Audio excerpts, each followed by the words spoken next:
France stands hollow, its military relevance erased. Macron's grip on power weakens by the day. A new political force will soon replace him, forced to seek real dialogue with those he now calls monsters. But the true horror isn't Macron's words. It's a sickness, a virus infecting every elite mind in Europe and America. They chant mindless slogans, completely detached from reality. They ignore the simplest historical truth. Why does Russia now field 1,300,000 soldiers? The answer screams from the map. NATO pushed further east. Finland and Sweden joined, a direct challenge to Moscow. Russia had no choice.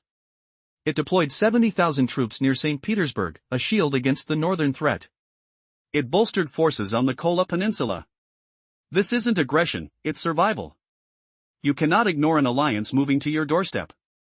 Meanwhile, a certain nation boasts 800,000 troops. But this number is a phantom, a ghost army built on hundreds of billions of NATO dollars. Their arsenals overflow with donated gear and ammunition. Without this life support, this force would simply vanish. Russia must defend the world's largest landmass, with 1,300,000 personnel. They cover the west, the south, the vast east, the frozen north. And against all odds, they maintain control. Now, hear Macron's pathetic cries about a monster at the gate. France, with no comparable power, dares to point fingers. The real monster is Europe's own reckless policy, shattering its economy, fueling social unrest, and chaining it to Washington. Russia endured the sanction storm, adapting, growing stronger. Who truly stands on the brink? A storm is brewing, the kind that changes history. Remember the warning? Any nuclear power that crosses Russia's red line becomes a target. This is not theory. It is written in their doctrine. A blueprint for retaliation. Now, the terrifying truth. When one leader considered striking Russian soil, his own report screamed a warning. The probability of nuclear war, by year's end, soared past 50%. Think about that number. More likely than not. A flip of a coin for our annihilation. His political rivals saw this, and vowed to stop the madness. He knew the terrifying math. But the pressure is immense. The losses are catastrophic. 1,700,000 souls, gone. 625,000 in the last year alone. Vanished. That is 90,000 every single month. An entire city, wiped from the earth. Erased. And what is the response from the White House? A grand performance. A theatrical lie. They speak of peace with one voice, while the other hand promises weapons they do not even possess.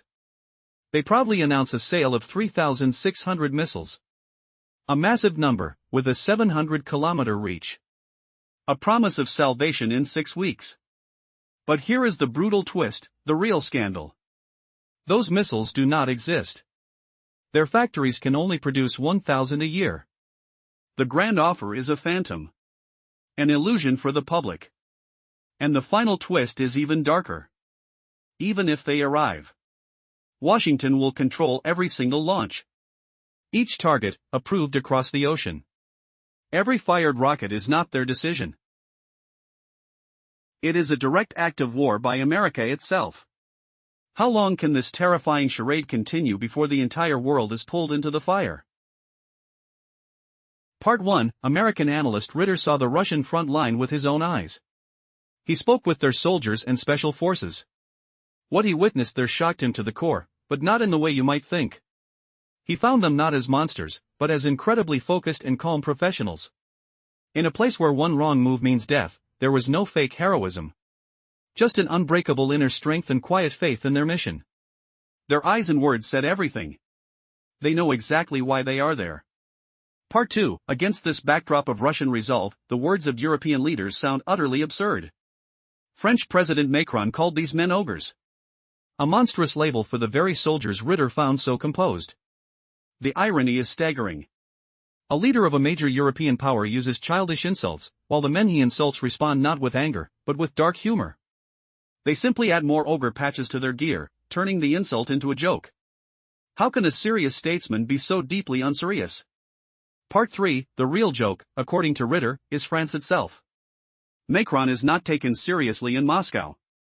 His rhetoric has no real power behind it. France has effectively zeroed its own defense significance. If current trends hold, Macron will not remain in power for long. A new political force will replace him. A force that will have to seek real interaction with those it now calls a threat. The sad part isn't Macron's words. The tragedy is that any European elitist could have said them. This is a sickness of the mind. Part 4. Why does Russia now field 1,300,000 servicemen? The answer is simple: NATO expansion. The inclusion of Finland and Sweden was a direct challenge. Russia was forced to station 70,000 troops near St. Petersburg and bolster its forces on the Kola Peninsula. This isn't aggression. It is a necessary response to a military alliance creeping toward its borders. Can anyone truly be surprised by this reaction? Part 5. In contrast, a known country's army of 800,000 is an artificial creation. NATO pumped hundreds of billions of dollars into arming it, saturating it with weapons and ammunition. Without this foreign life support, it could not exist. Russia's forces are stretched across its vast territory, covering west, south, east, and north. And despite this, they maintain control. Against this reality, Macron's words seem pathetically weak.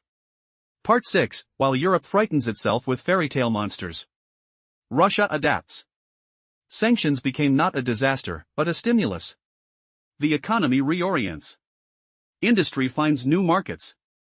The state builds new partnerships. The West sees only threats. Russia sees opportunity.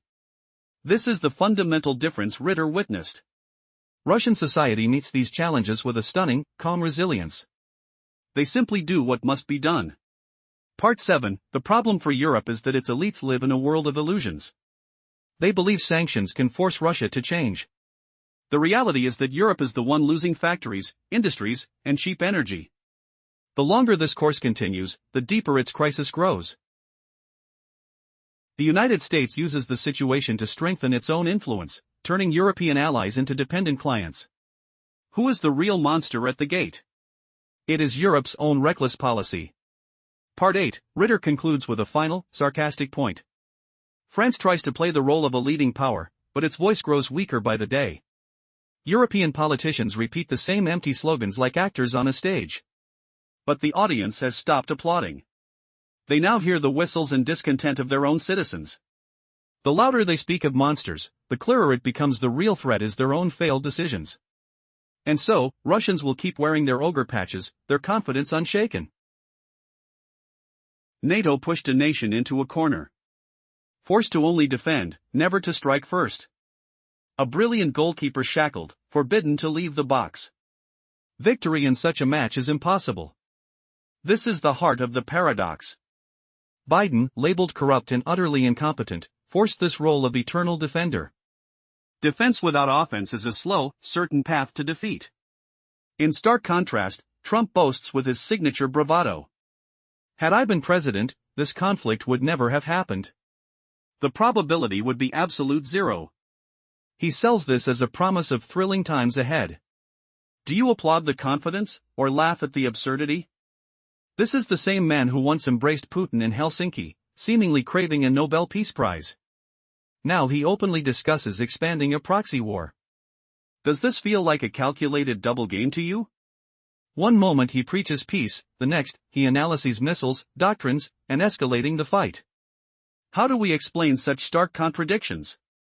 This is the essence of Trump. A true master of stark contrast. But he grasps one chilling reality with absolute clarity.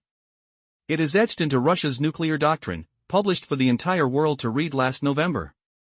If a strategic strike hits Russian soil from a non-nuclear nation, but with the blessing of a nuclear power, Moscow will view it as a direct attack from that nuclear power itself. The analysts at the CIA did not read this doctrine as a theoretical text. They treated it as a precise manual for survival. Their internal assessments, prepared when Biden nearly greenlit Tomahawk strikes, contained a horrifying conclusion. The probability of a nuclear exchange by year's end would skyrocket past 50%. This wasn't fearmongering. It was a cold, brutal calculation. So when Trump declared in December, as president, "I will never allow this policy to continue," was he simply reacting to those terrifying numbers?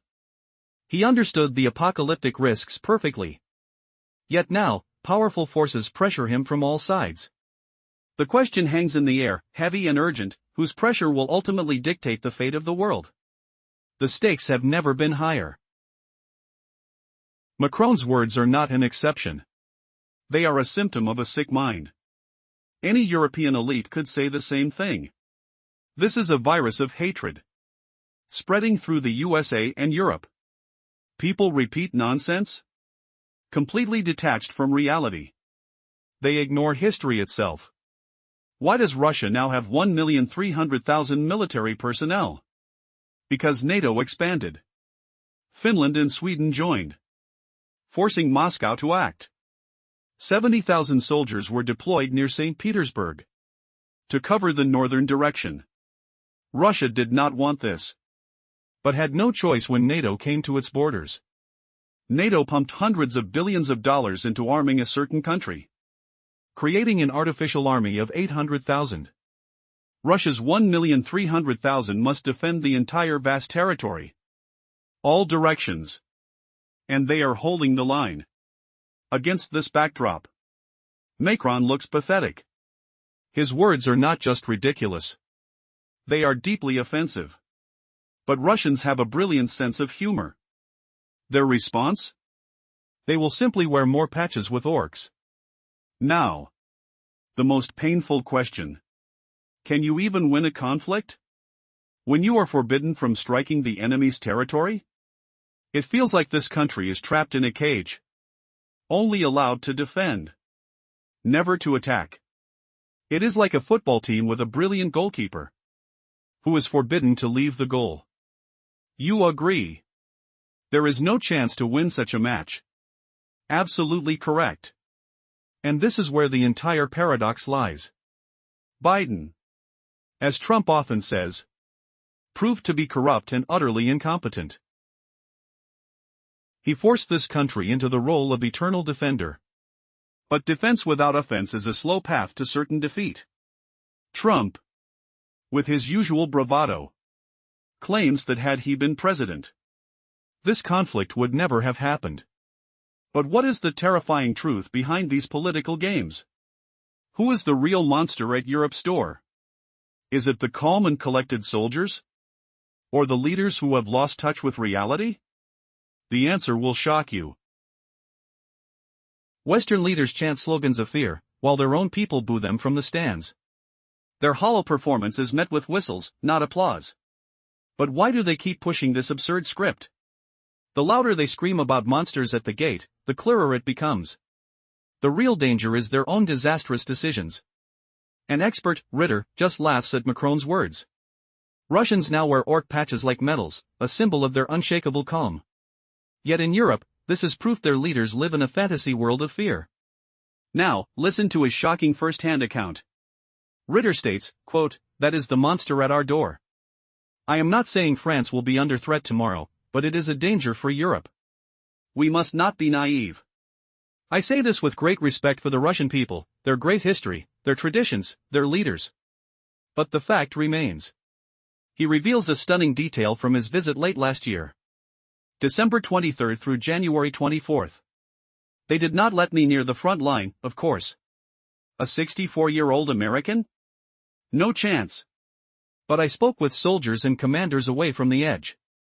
They even gave me a patch for my jacket. Can you feel that rough embroidered fabric? It depicted an ord, their label from a certain country. Now Macron calls them ogres. But these stupid words do not hurt Russians anymore. Why? They see Macron as a man with zero weight. An empty figure. What can France actually offer? Nothing. No serious military power stands behind it. France is completely nullified. Ritter makes a bold prediction. A political twist that changes everything. If current trends hold, Macron will not last long in office. A new force will replace him, one that will change course entirely. So his statements are not just offensive, they are pure absurdity. But here is the darkest truth. This sickness is not just Macron's. Any European elite member could have said it. Their minds are infected. This anti-Russian hysteria in the US and Europe is a virus. It makes people speak pure nonsense, so detached from reality. They ignore all history. Why does Russia now field 1,300,000 troops? Asked NATO. Its expansion into Finland and Sweden forced Moscow's hand. 70,000 soldiers now guard near St. Petersburg. Another massive grouping protects the Kola Peninsula. This is not aggression. It is a response to a direct challenge. NATO pumped hundreds of billions into arming a certain nation, creating an artificial army of 800,000. Russia's forces are spread across its vast territory, yet they hold the line. Against this backdrop, Macron's words are not just laughable. They are pathetic. So what is the real monster for Europe? Its own reckless policy, crumbling economies, and growing dependence on the USA. Russia weathered the sanctions and grew stronger. Russians just laugh at the overlabels. Their secret weapon? A brilliant sense of humor and unbreakable unity. How can Europe possibly win when its leaders are so utterly deluded? The answer might terrify you. You hear that? That's the sound of a rulebook written for someone else's convenience. These rules keep one side permanently on its back foot, never allowed to strike. Why is the world forcing a brilliant goalkeeper to win a match without leaving his own penalty box? The audience cheers the defense, but who wins a game like that? Ritter unveils the brutal irony. These constraints, he says, weren't crafted for the country's benefit, but to serve Washington and Brussels. Their goal was never a true victory, just a managed, perpetual struggle. He points a finger at President Biden, whom critics call deeply compromised. He forced this nation into a cage, a defender forbidden from any counterpunch. A defense with no offense is just a slow, painful road to defeat. Then there's Trump. With his trademark bravado, he promises a different world. He claims that under his command, the conflict would never have ignited. The risk, in his view, would have been zero. He sells this as a promise of thrilling new times. But Ritter sees through the performance. This is the same man, not long ago, all smiles with Putin. He looked like a Peace Prize candidate then. Now, he's happy to pour fuel on a proxy war. Ritter calls it a masterclass in doublespeak. One moment, Trump speaks of peace and negotiation, of coming together. The next, he casually discusses new missiles, revised war doctrines, and escalating the fight. He is a man of stark contrasts. But Ritter insists Trump grasps one brutal, undeniable fact. A fact Moscow has made crystal clear in its doctrine. If strategic strikes hit Russian soil, launched by a non-nuclear power, but backed by a nuclear one, Moscow will see it as a direct attack from that nuclear state itself. This isn't philosophy. It's a practical guide. And it was studied as exactly that in intelligence agencies. The question hangs in the air like gunpowder smoke. If that red line is crossed, what explosion follows? He witnessed their unbreakable calm, smelled the gunpowder on the front lines. Scott Ritter, a former U.S. Marine, reveals his shocking encounter with Russian soldiers. What he saw there shatters every Western stereotype. These weren't mindless brutes. Their eyes burned with a quiet, fearsome resolve, a chilling professionalism that left him speechless. They simply do their duty, a dangerous job they see as necessary. And yet, European elites call them orcs. French President Emmanuel Macron hurls childish insults from a position of stunning weakness. Ritter reveals the Russian reaction isn't anger, but pure, undiluted mockery. They proudly wear orc patches as a badge of honor, laughing at the absurdity. Why does the West cling to these pathetic fairy tales while its own power crumbles? The shocking truth is Europe's collapse is self-inflicted. Ritter exposes the real monster at the gate. It's not Russia. It's the catastrophic failure of European leadership. Sanctions backfired, devastating European industry while Russia adapted and grew stronger. The French economy stumbles, its military might is a ghost of the past. So why does Macron pretend he holds any cards? This desperate performance fools no one. Now, the stakes skyrocket. NATO's relentless expansion forced Russia's hand. The alliance poured hundreds of billions into arming a neighboring nation, building an artificial army of 800,000 troops. In response, Russia had to mobilize 1,300,000 soldiers to protect its vast borders. 70,000 were deployed near St. Petersburg alone after Finland joined NATO. This isn't aggression, it's a logical reaction to a direct threat on its doorstep.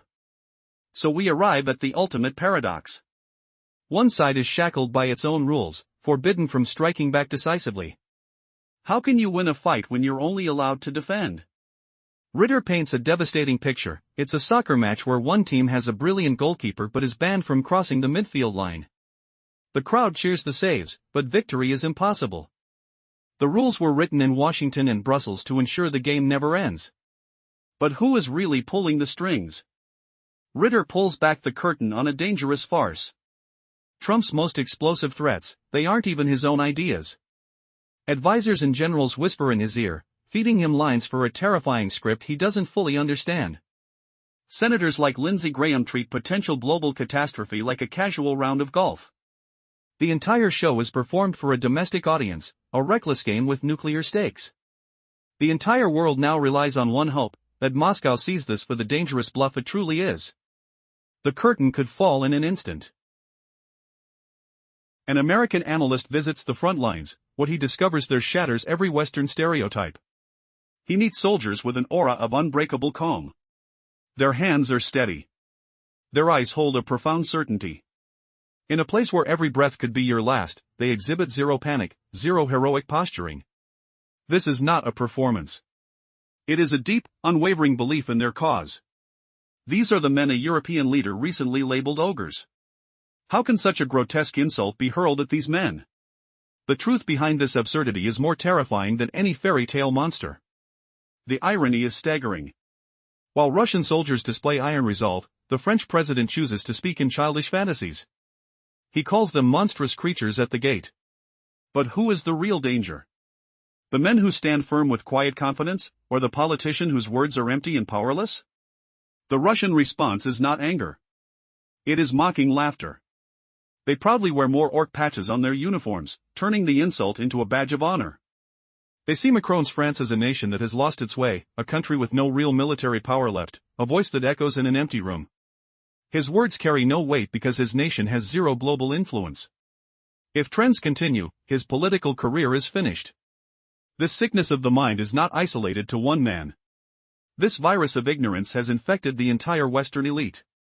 They chant slogans they do not understand. They are completely detached from reality.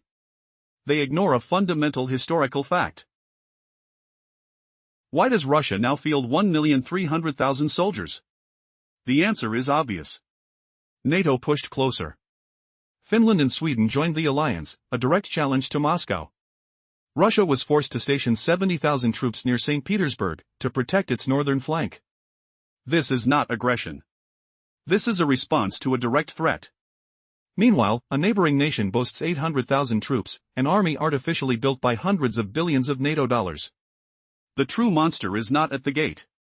The real monster lives within Europe's own failed policies.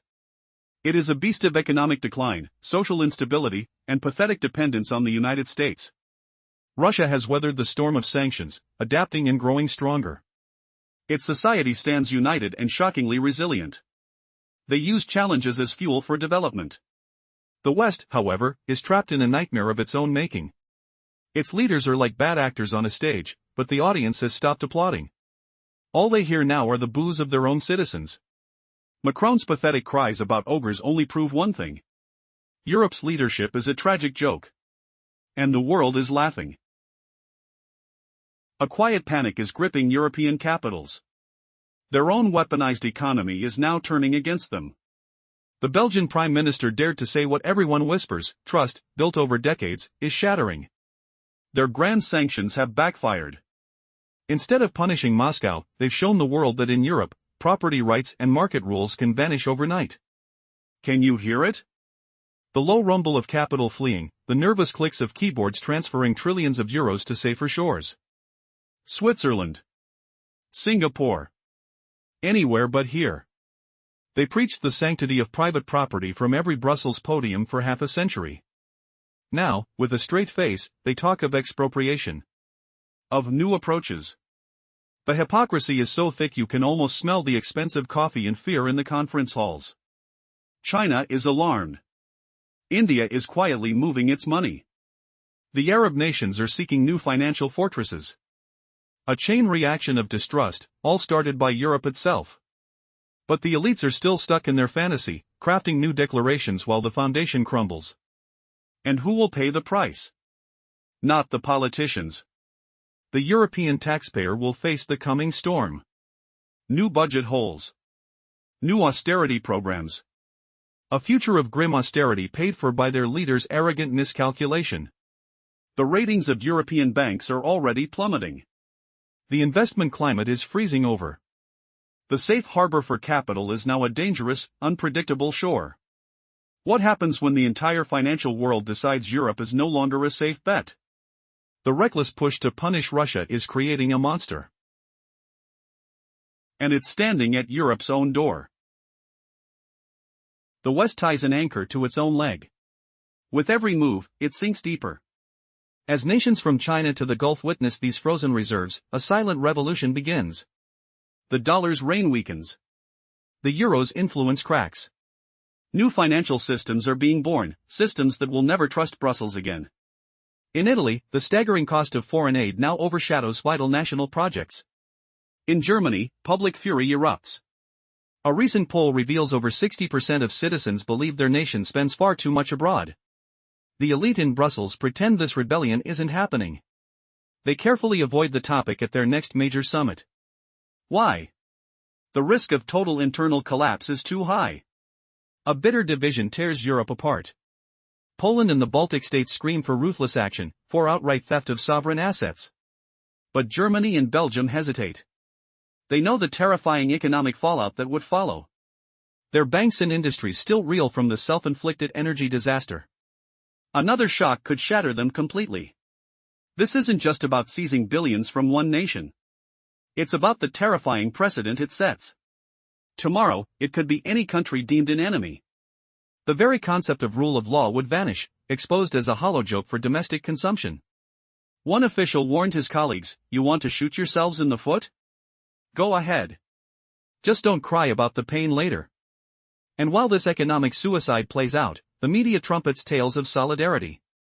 Each new multi-billion-dollar package is framed as a show of strength.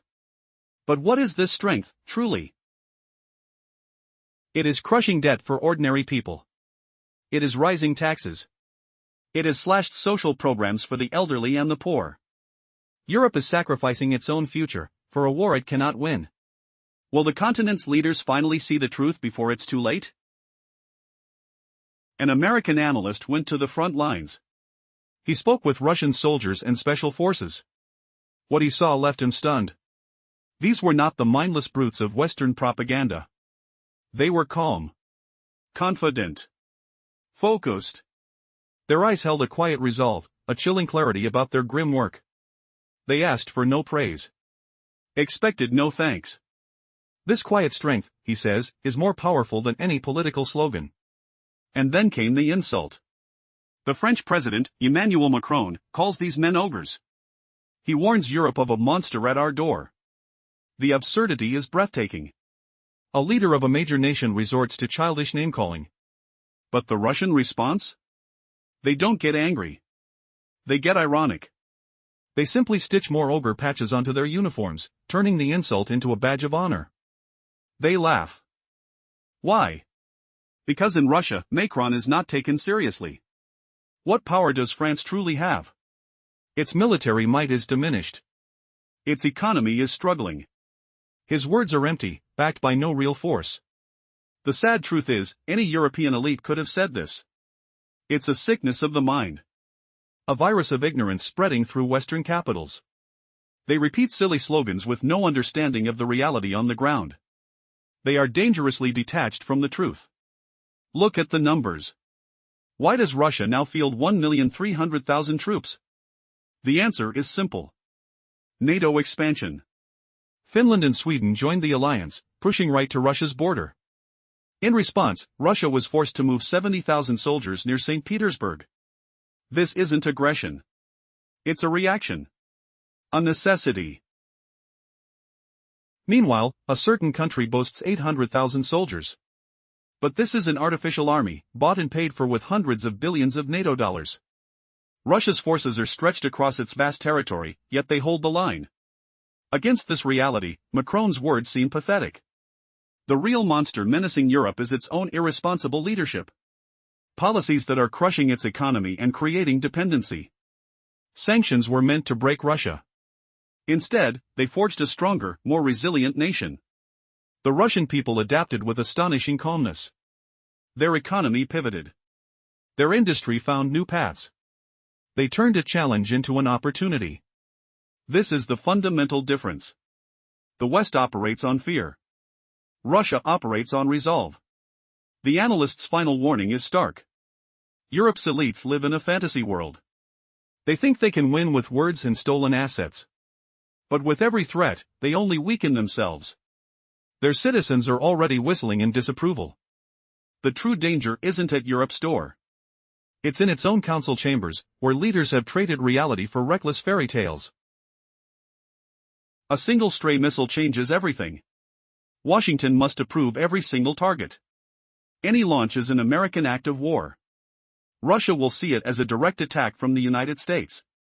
The charade ends, and negotiations are incinerated on the spot. This is pure political theater. Loud promises with nothing behind them. Posturing for a domestic audience, not real strategy. They shout about sending weapons they cannot even produce. Their own factories struggle. How could they possibly supply an ally? The risk is catastrophic. One missile flying deep into Russian territory, and the chance of nuclear escalation skyrockets past 50%. They play with fire they cannot control. Their former leader dances on the edge. He offers peace, then promises more weapons. But these are not his own thoughts. Who whispers in his ear? In a closed room, powerful figures gather. Generals and shadowy advisors. They craft the words he will later speak. Does he even know where their ideas end and his begin? Meanwhile, senators treat this horror like a sport. They comment from golf clubs as if discussing a tournament. Not a tragedy consuming millions of lives. Who are these people making life and death decisions? They see a game of ambition, a stage for their power. Not the bleeding earth, not the shattered cities. So what holds this fragile world from total ruin? One single factor. A cold and calculating mind in Moscow. A leader who sees the terrifying truth. Behind the screaming headlines, behind the thunderous threats, there is only a hollow echo. America is all noise. No substance. The entire planet balances on the edge of a knife, held steady only by one nation's restraint. But what happens when patience finally runs out? Imagine this, a financial game of chicken. Europe froze Russian assets, dreaming of confiscation. But international law stands firmly in the way. Now, the real cost is becoming terrifyingly clear. Inside the European Union, they love to bend their own rules. But the global financial market is a different beast. Every move is watched, every legal loophole becomes a devastating blow to reputation. The Dutch Prime Minister issued a stark warning. He hinted that other nations are watching this circus. They will simply pull their reserves out of Europe. The question then shifts. It is no longer about punishing Russia. It is about how Europe explains to investors that its banks are safe. His stance was a thunderclap in Brussels. There, bureaucrats eagerly discuss not confiscation, but siphoning the profits from these frozen funds. Since January, one nation has already received over 10 billion euros. This money is carefully collected from interest and investment income. The European Union does not even hide it. This is now a regular scheme. The assets are frozen, the profits drip, and the cash flows east. The legal collision is obvious. The principle is untouchable, but its fruits are somehow fair game. The Dutch leader cautiously suggested that if this continues, trust in European law will collapse. It will fall faster than the ratings of politicians using this scheme to cling to power. Now, pay attention to his precise wording. He said discussing the assets' fate is only possible after peace talks begin. But no talks are even planned. So the money remains frozen. Brussels pretends this is strategic genius, holding an ace up its sleeve. But look closer, and that ace is a brick tied to their own feet. The longer Europe holds these reserves hostage, the faster other nations react. From China to the Persian Gulf, they are building alternative systems. They will ensure they never end up in Russia's position. This exodus has already begun. Can you hear the sound of capital fleeing? The rustle of documents for new financial alliances? Europe's desperate gamble may have just bankrupted its own future. What happens when the world no longer trusts your banks? The clock is ticking. Imagine a world where leaders treat war like a game, a sport with millions of lives at stake. This is the dangerous reality we face. The man at the helm is surrounded by people who see conflict as a stage for ambition, not a human tragedy.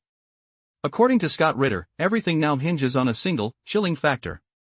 Moscow keeps a cold head, refusing to take American political theatrics as a call to action. Trump loves loud words. His circle feeds him fake numbers.